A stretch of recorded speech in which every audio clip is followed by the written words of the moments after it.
మీకు రాజకీయ పార్టీ పెట్టే ఉద్దేశమే ఉంటే క్రైస్తవులు ఎంతమంది మీతో వస్తారు అనుకుంటున్నారు? లేదా పాస్టర్లు, క్రైస్తవ సమాజం ఎంతమంది యాక్సెప్ట్ చేస్తారు మిమ్మల్ని? 100లో ఒక 40% యాక్సెప్ట్ చేస్తారు. మిగిలిన 60% కూడా మేము మోటివేట్ చేసే ఆలోచన మాకుంది. ఎందుకు మరి ఉన్న పలంగా ఈ రాజకీయ పార్టీల మీద ఎందుకు దృష్టి మళ్లించింది మీకు అంటున్నా? ప్రవీణ్ పగడాల గారి విషయంలో అన్యాయం జరిగింది కాబట్టి ఏ ప్రభుత్వం మాతో నిలబడలేదు, ఏ పార్టీ మాకు న్యాయం చేయలేదు. అధికారికంగా ప్రభుత్వాలు, పోలీస్ డిపార్ట్మెంట్ ఆ వ్యక్తి ఆల్కహాల్ తీసుకున్నట్టు చనిపోయింది అని చెప్పి డిక్లరేషన్ ఇచ్చేసి అయిపోయింది, మర్చిపోయినాం, అంత అయిపోయింది. ప్రవీణ్ పగడాలు గారిని బేస్ చేసుకొని మేము పార్టీ పెడతాం, మాకు అన్యాయం జరిగింది అని అంటే మళ్ళీ అంటే మీరు ఇప్పుడు వాళ్ళు దేవుళ్ళు కాదు కదా చెప్పింది నమ్మేయటానికి.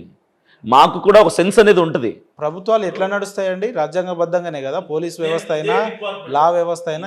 ఇదే పోలీస్ డిపార్ట్మెంట్ గతంలో ఎప్పుడు అబద్ధాలు చెప్పలేదా? ఎప్పుడు కల్పితాలు కట్టుకథలు చెప్పలేదా?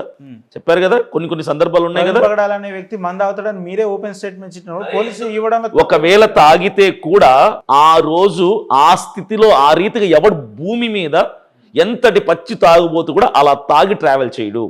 నేను అదే చెప్తున్నా. ఒకవేళ ఆయన తాగాలనుకుంటే అమెరికాకి వెళ్ళి తాగుతాడు, నోటెల్లో కూర్చొని తాగుతాడు, విజయవాడలో ఇన్నోటెల్లో కూర్చొని తాగుతాడు.